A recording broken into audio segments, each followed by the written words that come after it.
శ్రీ గురుభ్యో నమః. సింహరాశి వారికి ఈ రాశిలో శుక్రగ్రహ సంచారము, కేతుగ్రహ సంచారము, వ్యయ స్థానంలో బుధుడు, గురువు, లాభస్థానంలో రవి, దశమ స్థానంలో కుజుడు. ఉద్యోగ విషయాలలో మంచి మార్పులు ఏర్పడతాయి. అయిన వాళ్ళతో ఉన్నటువంటి విభేదాలు తొలగిపోతాయి. శుభకార్యాలకు సంబంధించిన అంశాలలో సానుకూల మార్పులు ఉంటాయి. మీరు గత కొంతకాలంగా ప్రయత్నం చేస్తున్నటువంటి కొన్ని ముఖ్యమైనటువంటి అంశాలు, పెండింగ్లో ఉన్నటువంటి అంశాలు, ప్రాజెక్టులలో మంచి విజయాన్ని, మంచి మార్పుని పొందగలుగుతారు. దూర ప్రాంత ప్రయాణాలు కలిసి వస్తాయి. నూతన వాహనం కొనుగోలు చేయాలన్న ఆలోచనలు అనుకూలంగా ఉంటాయి.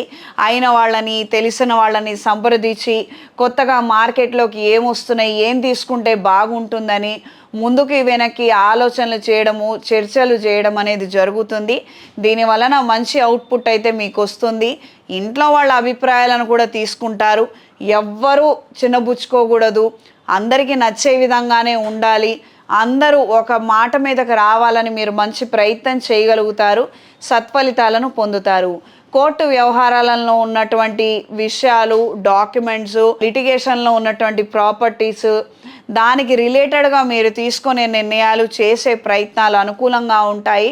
మీ ద్వారా మధ్యవర్తులు చేస్తున్నటువంటి విషయాలు మాత్రం మీకు నచ్చవు. వాళ్ళు ఇంకా ఏదో సాగదీయాలి, ఇంకా ఏదో నెట్టుకు రావాలి అన్నటువంటి ప్రయత్నాలన్నీ కూడా మీరు ఖండిస్తారు. మీ వంతుగా మీరు కొన్ని గట్టి నిర్ణయాలు, బయటికి వెళ్ళి తీసుకోవాలన్న ఆలోచనలు ఎక్కువ శాతం ఏర్పడతాయి.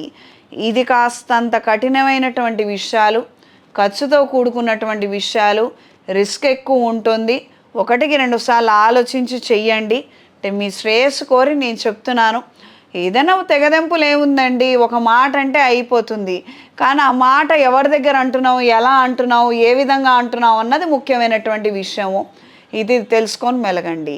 ఈ వారం పరిహారం: దుర్గాదేవి దేవాలయంలో మీకు ఏ రోజు కుదిరితే ఆ రోజు, మంగళవారం కావచ్చు, శుక్రవారం, ఆదివారం, ప్రత్యేకంగా రాహుకాల సమయంలో అమ్మవారికి నిమ్మకాయ డొప్పలతోటి దీపారాధన దేవాలయ ప్రాంగణంలో సమర్పించండి.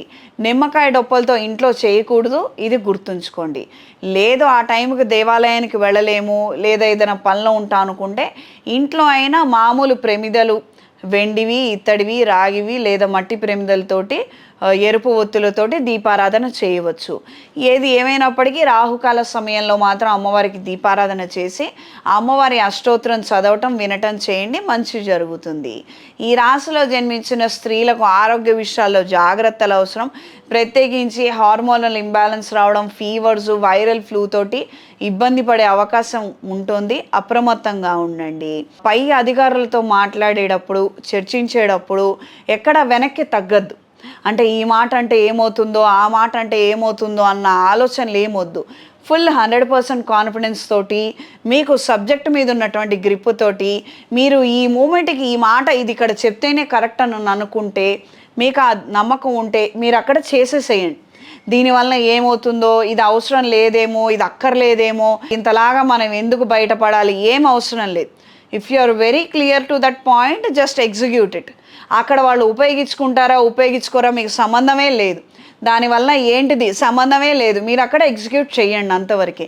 దీనివలన మంచి రిజల్ట్స్ కమింగ్ అప్ నెక్స్ట్ మంత్లో మీరు అందుకుంటారు. ఇక్కడ మీరు మాట ఆపితే, మీ ప్రతిభను మీరే ఆపుకుంటే అది ఎప్పటికీ గుర్తింపుకు రాదు. ఇది గ్రహించుకొని మెలగండి. ఇంతకుముందు ఏం జరిగింది, ఇప్పుడు ఏం ఒరుగుతుందని మాత్రం అడక్కండి. ఇంతకుముందు ఏం జరగకపోయినా నాకు మీకు సంబంధం లేదు, కానీ ఇప్పుడు జరిగే అవకాశం ఉంది. మీరు అది యూటిలైజ్ చేసుకోండి. ఈ రాశిలో జన్మించిన వారికి ఈ వారం కలిసి వచ్చే రంగు ఎరుపు, కలిసి వచ్చే దిక్కు పడమర, కలిసి వచ్చే సంఖ్య 5.